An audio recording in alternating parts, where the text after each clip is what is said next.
yeah, it's a strange thing about the running community. There's almost like a sacred kind of circle there where you sort of you understand the language that we all share stats and numbers and footwear and things like that.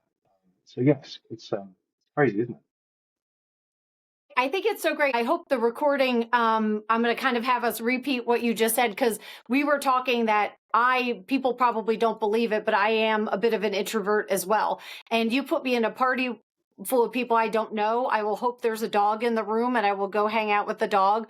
But like you said, it's so easy to share a picture of you sweaty after a run and you share your statistics and all the things. But like you said, it's sort of a language that we all have, that once you start following each other, there's no one more supportive than someone you've never met.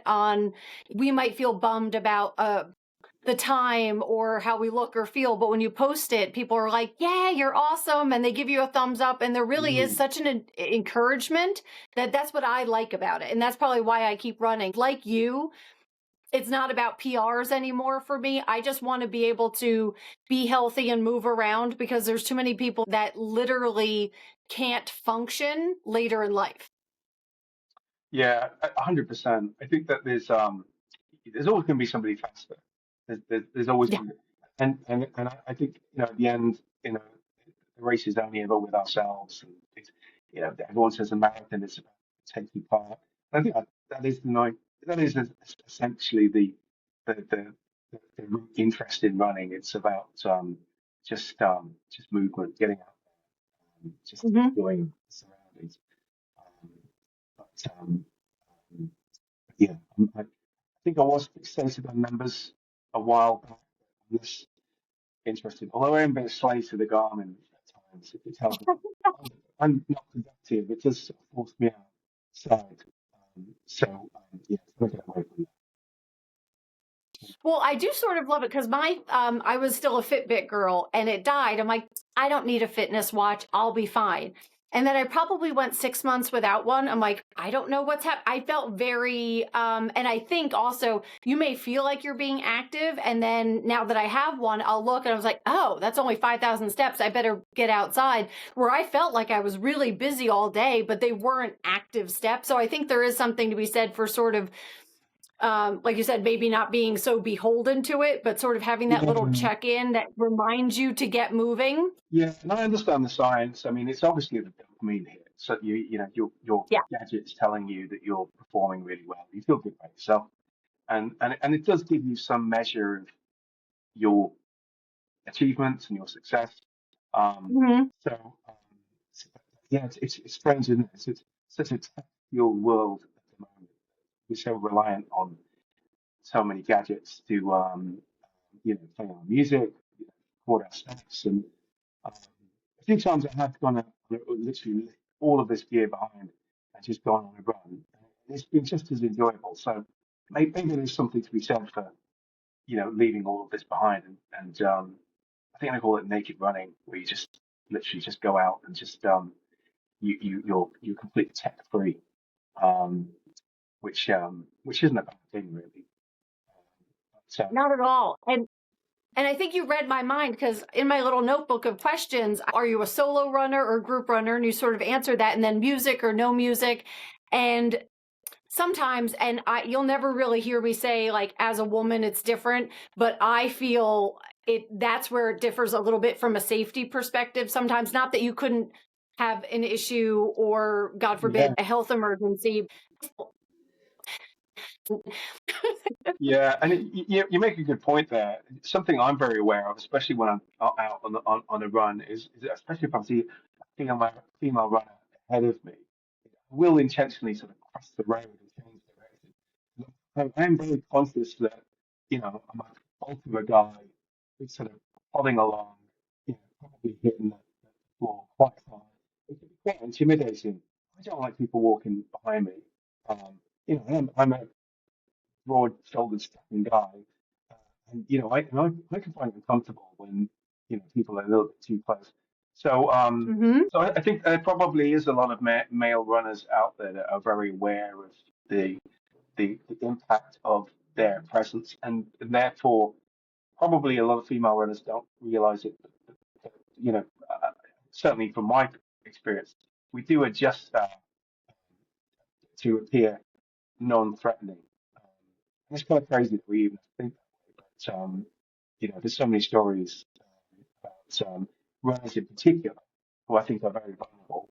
Um, and I know some female runners that I'm connected to that won't run early in the morning or late at night. Mm-hmm. For that reason, they go in groups. And it's such a shame because the early morning runs can, twilight, or to run at dusk, people benefit, it's just winding down the end of the day.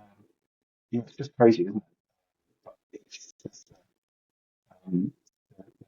world we live in, unfortunately. That mitigates the risk. I much prefer running on my own. I'm very aware of my surroundings in terms of um, safety. I don't feel vulnerable, but I do look around for people who might be vulnerable and just keep an eye on them. Just to see. And there was an interesting story I really quickly tell you. A few years ago, I was doing a run. I saw a group of guys. They looked like they'd been out on the last trekking, and Right. and they were walking a little bit close behind this couple of girls that I saw, they weren't too intimidating, but as I sort of ran past them, I was so concerned. I changed my route, but I intentionally come back around it, to run back around to see that these girls were safe and sort of follow them back.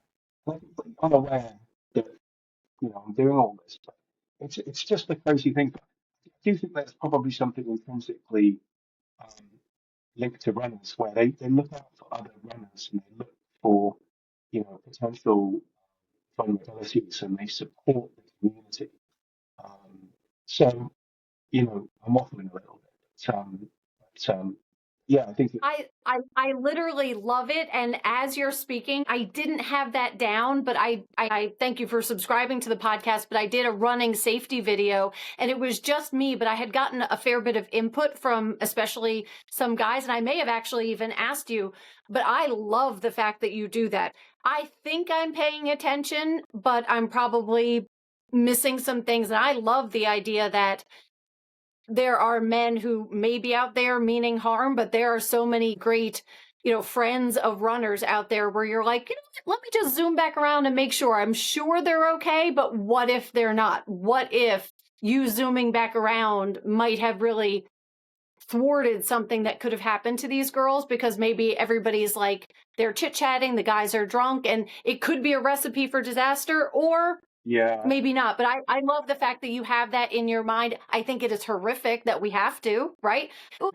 As a Yeah, I watch a lot of true crime, so I've probably so got this fine. thing in my head about I'm too paranoid about everybody and everything. So, but yeah, I don't think I'm alone.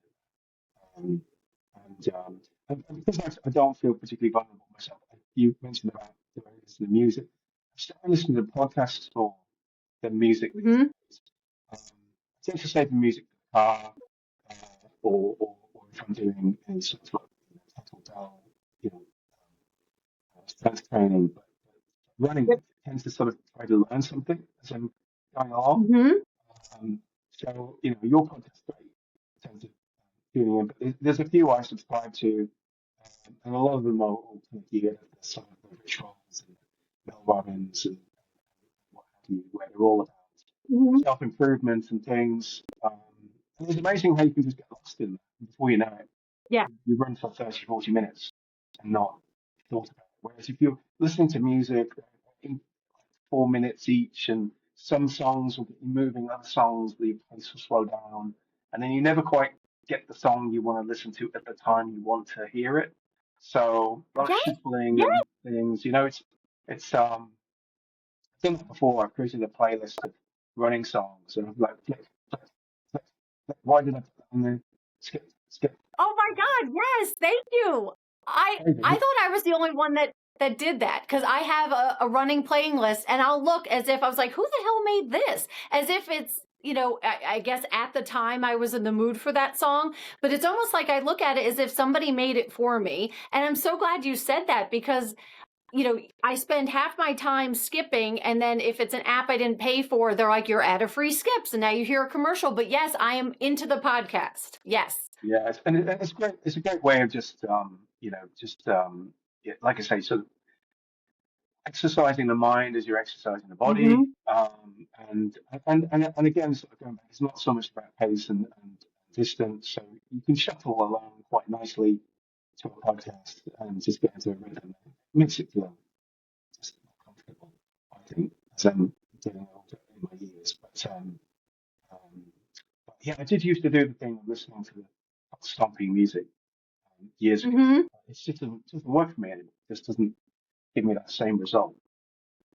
I think we might be the same person because I also did that. And then after a while, I'm like, it didn't fit anymore. It didn't really work for me. And I was listening to a Dateline podcast while running. And I'll have to link the episode. It was awful. A woman who was a runner and also a black belt and ran with her dog. She was horrifically killed on a run. And I was way out running, and I was like, this is the worst possible thing I could be listening to because I'm not a black belt. I didn't have my dog. She was like this badass and I'm slow. It's like you wouldn't have to try hard to catch me. So I must find a different podcast. So I think I went to nutrition, something like Dr. Chatterjee. I switched to his podcast because all of a sudden true crime is obviously never a fairy tale ending, so it's not like I was surprised there was a death, but the fact that it was a runner who did all the right things and it was very eye-opening, I got out of that one. But yes, the podcast usually keeps me company, but that one kind of freaked me out. Yeah. I think what we expose ourselves to, we need to be really careful whether it's Mm. something that's it's toxic or like food, and so we want to take things in that are going to nourish us spiritually and emotionally, and yeah, I think we need to be careful of scaring ourselves too much. One of the other interesting things I'm doing more these days than I did previously was I don't know if you have this in the States, but I do like rocking. Um, so that's where you basically go for basically get like a rucksack and you like pile it full of rocks. Okay. And so it almost like a weighted vest and that kind of thing. So I've got a rucksack. I tend to put like a couple of sort of 2 litre bottles of water in it, Okay. and that kind of adds an extra layer of strength training for your legs. Hmm. It's not so easy to run with, so I tend to do a lot of interval walking. So there's a lot of emerging science, especially from the East, within interval walking and the benefits that it brings. But it's basically like Yeah. speed walking, and then you start from your regular normal pace, and then you speed walk and you stop. And you just do this sort of every minute or 2 minutes as you're going. And there's a lot of emerging science coming out of places like China where they're finding that the benefits of doing that, obviously the cardiovascular, it's good, obviously reduces the stress on your bones, it increases your lung capacity. It's got a lot of hidden Right. benefits to it. And we're designed to walk. And to your core as well, right? Because you're supporting the weight and it really works your core because they've said to either carry weights with you while walking or wear something because the core is my arch enemy. I'll work every part of the body except for that one, which no surprise. That's why I need to. But do you see a difference since you've been doing this? I used to be a lot bigger. I used to share a picture, but if you went on my Instagram page, you'd probably see some pictures of like, it feels like a different guy. It's fine. I used to be a lot bigger, probably 300 plus pounds. Is that And, okay? so my journey losing weight has been very gradual over quite a long period of time, and it is sort of peaks and troughs. Um, but what I've always liked about rugby is that, especially rather than using weighted vests and things, that if it's getting too much, you can just empty the water out. You can reduce the weight Hmm. that you're carrying. I tend to do it quite a lot on hills, so Okay. I changed my mind quite a lot in terms of get to the hill. Stay. Why did I do? Right. Whose idea was this? Yeah. Um, and so it just gives me an opportunity to just reduce the weight without too much difficulty. But again, I think that sort of comes back. Maybe it's like an age thing. Maybe it's sort of something getting over 50, and you almost have to look at exercise in a little bit of a different way in terms of Mhm. I don't bounce back from injuries so much. So I imagine that you're sort of very young, and if you took a fall, you probably heal a lot quicker than I would. I just 4 years younger than you. really, oh wow, Yeah. didn't know that. Blown away, Yeah. blown away. See, we're learning. Good, good lighting, good lighting. Um, Ah, but yeah, I think I think I used to do a lot of cycling when I was younger. okay. Probably can I can't I probably lost count the amount of accidents I've had, and Okay. really lucky um, to bounce back from a lot of those. But there's absolutely no way I would go mountain biking, hurling down hills in the same way today. I just Right. be incapacitated. And I take that same approach with running, whereas just fall could knock me off my feet for 6 to 5 Hmm. days. Whereas previously, I'd be back the next weekend. So I'm very aware that that we're not immortal.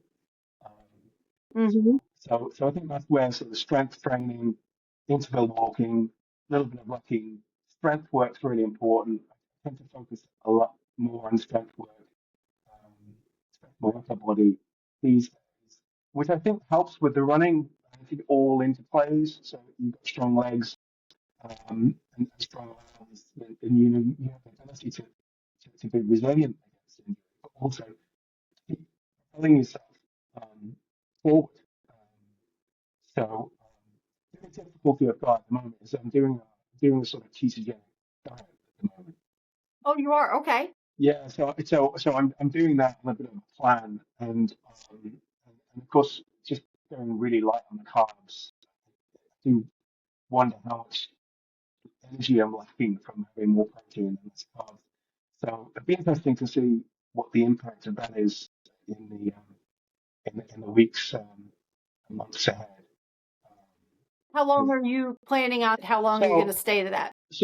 I'm looking to stick to it by the end of this year. I kind of feel that I'm in Oh, September okay. now, so I could so maybe by the end of the year I'll throw some post about this is really positive, or not sure. But my Right. strategy is I'm trying to sort of mix it with some intermittent fasting, eat more nutritionally, Hmm. stay away from carbs, stay away from the things that aren't helpful, that will help support my strength training, help sort of build me up in the way that I want to be built up, and just and make me a little bit more resilient in the future. So that's the plan. Yeah, what is your access to really good food there? Because here, when I go to the grocery store, you can avoid 95% of it because it's all crap. And you shop a very small footprint. And where we are, there's not a farmer's market around every corner. And then a lot of the foods have been sprayed with preservatives and things like that. So do you feel like you've got really access, or do you have to hunt and peck to find something that's decent? Being in Wiltshire, probably quite lucky in terms of, like you say, about markets and things, and having access to fresh produce. But there's a big supermarkets not too far from where I live, and so there's always a huge range. The challenge Okay. for me, tends to be to, I think if you really wanted to get into it, I think that we get conditioned over time to become addicted to certain foods because of Hmm. the big sort of the big food companies and the sugar Yep. and everything. I think that's the difficulty. It's difficult to not go for the packet of biscuits and go for the chicken strips because you know Yeah. what you're going to get out of the pleasure that's so a lot of the time I think it's about deferred pleasure. It's about thinking, well, if I have this, I know where this is leading me to, rather than having the instant gratification now. I know that Hmm. this is going to pay Hmm. off in the future. David Goggins, Yeah. who he's spoken about this before in terms of he approaches pain um, and diets. And he knows that he said before that having a biscuit, he knows he's going to get an instant hit. By not doing the run and sitting down on the sofa, he knows he's going to feel very, very chill. Pain, he said, you almost have to kind of make friends with it and understand. Well, this is going to pay dividends in the future, and it's Yep. an investment. It's just the way we save our money. Um, Yes, it, yes. it's about investing now and reaping the benefits later. He thinks that we live in a world where it's about instant gratification. So, 100%. whether it's food, whether it's internet, you know, whatever it is, it's kind of like if you want something, just get it. And we in the journey is when we learn how to Yeah. uncondition ourselves and Hmm. to develop more healthy habits. So I'm mindful of that. So I'm doing a lot of that kind of restructuring of my mind in terms of trying to be, make better choices and think about, well, where am I going to be in 5 years' time? What am I going to look like in 5 years' time? If I continue doing what I'm doing now, and if, as long as I feel like what I'm doing now is productive and it's going to take Yep. me to where I want to go, I'm feeling pretty happy. I do cheat days. I struggle with some days. Bad day at work, and it's difficult to kind of live. I think that's learning the balance, right? And you'll figure out one is fine, but if it turns into three, four, and five, and the idea is that you either make time for your health now, or you're forced to make time for sickness later. And I know that's a saying that gets thrown around, but if you think about it, it's really true. And I'll lift weights, not. I mean, I'd like my arms to look nice in a tank top or a dress, but it's mostly I'm older and I fall. I have the strength to get up. And my brother-in-law is a physical therapist, and he can't release people from their facility back home until they can do. If you have 4 stairs to your house, you need to be able to do the stairs. You need to be able to. And these are sometimes young people from a bike accident, trauma. It doesn't matter how old you are. You need functional health. And yes, it's nice if your arms look good and everything, but the byproduct is, I can, if I trip on the stairs, I can hold myself up on the railing. I have the strength to do that. And I could do 1,000 episodes on the food and the conditioning and the addiction. Have you seen the Blue Zone show on Netflix? I'll send you the link. It's so good. It's that there are pockets of this world that people are living to well over 100, and they're living really valuable lives. They're not racked with illness, where it seems here, carcinogens are sprinkled into our food for fun, and our makeup has things that have been outlawed in Europe 5 years ago. Like, at least, Yeah, totally. I think a lot of the advice that we've been given over the years is the sources are very questionable. So I think all Mhm. these cereal bars and high sugar, it doesn't surprise me that it's blogs or somebody who commissioned the report. And I think what's interesting, we know now that fat is not the enemy, sugar is Yeah. the enemy. And Right. Right. heart disease, I think, is one of the biggest killers. Heart disease is as a result of sugar more than it is of fat. And I think that there needs to be more focus on,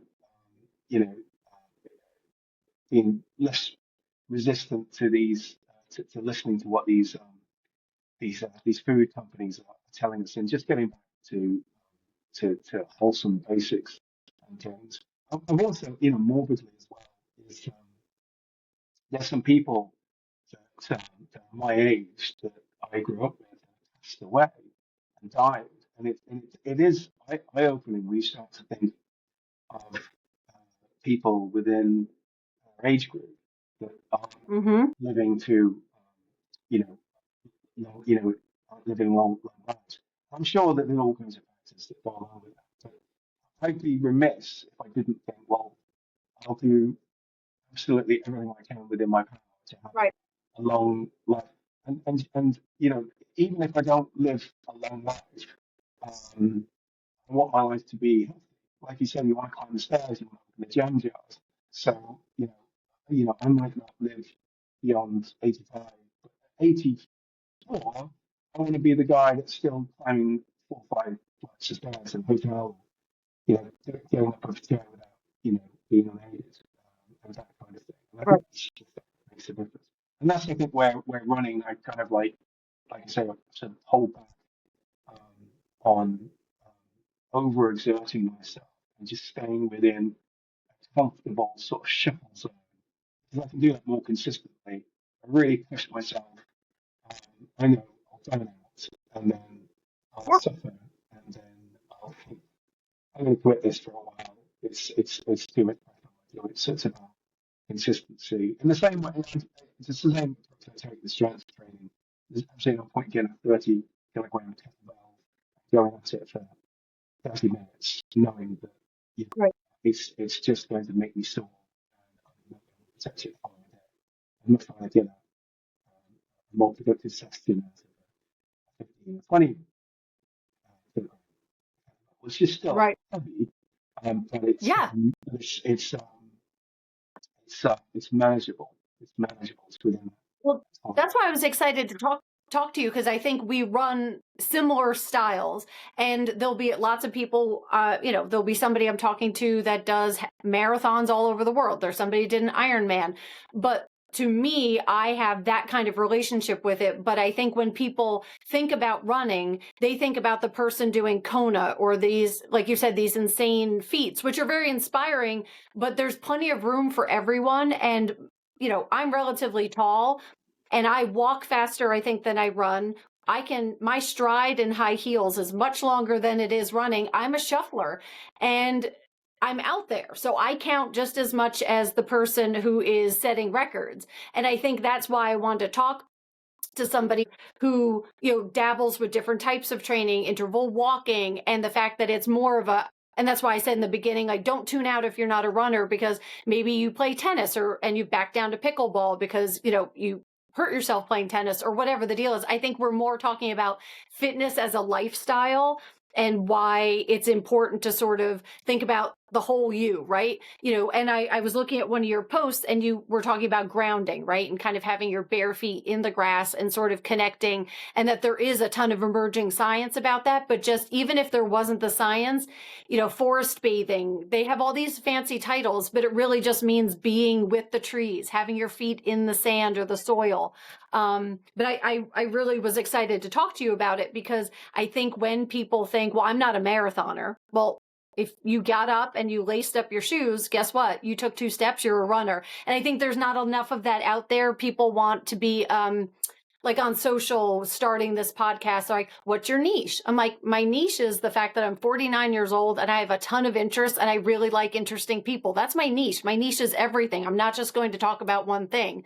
I haven't shut up since I was born. I really appreciate talking to interesting people who have a different approach. And the next person I talk to may have a wildly different approach. But my bet is when this series is done, whenever that is, we're going to have way more in common with the people who are doing super long runs, because at the core of it, I think what we just chatted about is what brought them to the sport, if that makes sense. Yeah, no, totally.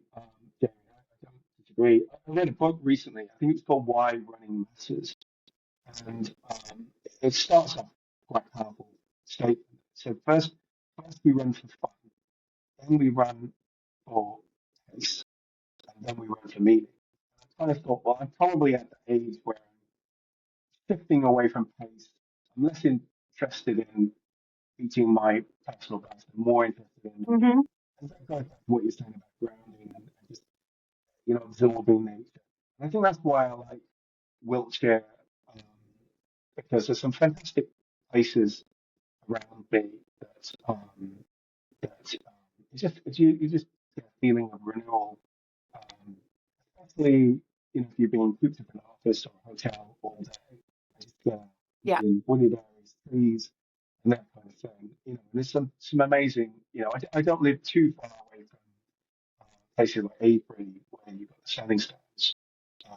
If you go around historic stones and just go for walks around those areas, is really quite awe-inspiring.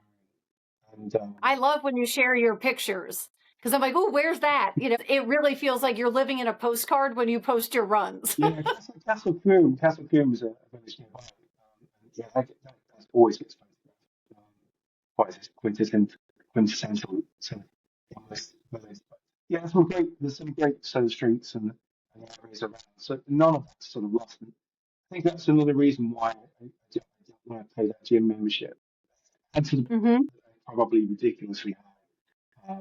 Yep. That gym membership is extortionate. And it's so much better to just get outside and just you know be on my own, but set my own pace, working to Hmm. my own rhythm, and it's grounding, it's it's uh, it's renewing, it's recharging, and just feel a lot better for it. Just Do some you have so sorry. I was just going to No, I say was going to say, do you have a dream destination that you like? What's on your bucket list? Is there one place in the world that you wish you could just go on a run or a walk or just soak it in? uh, um, I, I, I'd like to do more beach running. I'd like to do more beach running. I'm very envious of people that live near the coast that can just get up in the morning. Hmm. They don't even, they can go barefoot. And that, I think that's supposed to be better for you in terms of, you know, makes you, Yeah. And it's a workought. I've done it yeah, and I'm like, who the hell thought this was a good idea? It's very difficult. yeah, It's yeah, really hard. yeah. I think it's worth it. So, of course, any beach anywhere, Yeah. I think that's something I just, because of my location, I just don't get the Yeah. opportunity. So, Hmm. so I'm very envious of people that live near those coastal regions. I follow one woman in particular. She lives in the coastal region. She does lots of trails around the Okay. coastline, and it's just look fantastic. And she gets up in Yeah. the morning. She's some sunrise, and it's just like wow, that's a great way to start the morning. Hmm. So I think location matters. Um, I'm not, I'm nothing against people going to get up and switch treadmill on and just put the morning news on and go for it. I mean, fair, all power to them. I think for me, I've done that, and I want to move away from that now.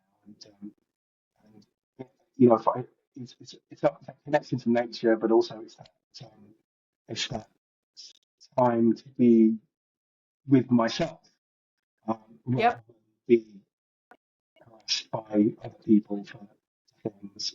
And, I used to run exclusively on the treadmill. I never really ran outside. And then a few years ago, I just made the switch. And now I still have a treadmill and I maybe will use it during the summer. But as soon as it starts getting chilly, I'm out there. When people are complaining that it's, I don't know my Celsius as well, but when it's freezing here, you'll see me out there slowly, but I'm out there.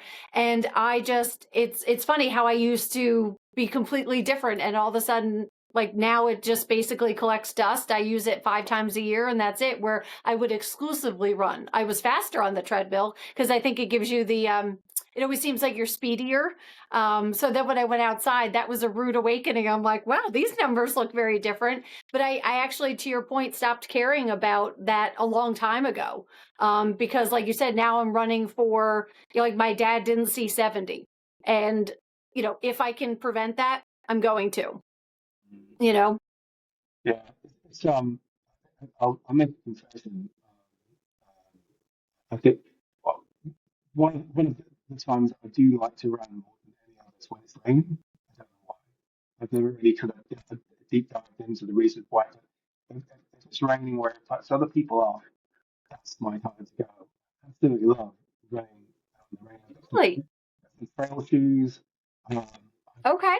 don't mind getting wet. Hmm. It's just something about splashing around and just getting up. Maybe it's to do with the elements, or maybe I think rain can sort of raise the oxygen level slightly. But Okay. there's just something about sort of going up or it's rain. It could thinking about it be just down to the fact that I know there's less people out. I've got Hmm. I've got areas to myself. It's a bit more challenging Yeah. because now you could slip. Um, Yep. Now the terrain can move, so you have Mm-hmm. more attention. But also, it's you know it's nothing that's fair weather runners. It's Yep. just there's something about an extra layer of running in the rain that just makes it a little bit more primal, makes it a little bit more kind of like, well, Yeah. your ancestors would have had to do this. Rain, shine, snow, fall. It wouldn't just Right. be, Yeah. it's a bit like those people that I tend to see struggle with their cars when we have a really bad winter, and they're like, because they don't drive in snow, they don't know how to navigate the snow. I'm always Mm-hmm. thinking, well, Yeah. if you got out there and just took the risk, you'd know the second gear, you'd know how to deal with navigate this thing. So I think it comes back to this idea that it's a challenge. Um, your body's finding all kinds of reasons, your mind's finding all kinds of reasons to tell you not to do something. Yes. There's some kind of dopamine hit I think I get by just saying, not listening to those voices.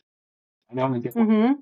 doesn't bother me, going out, having fun, and and so I do get a lot out of it. So be interesting to know from your conversation runners up, against rain generally. But yeah, I find it invigorating. Um, Well, and there is something like you said, primal, or about like other people are staying home, right? And it makes you a little bit more like when it scares other people away. I'm heading out there, and what is rain? Like you said, when people had to hunt and gather, do you think they had the option of opting out of the rain? And I find it so interesting. Oop, and he's gone.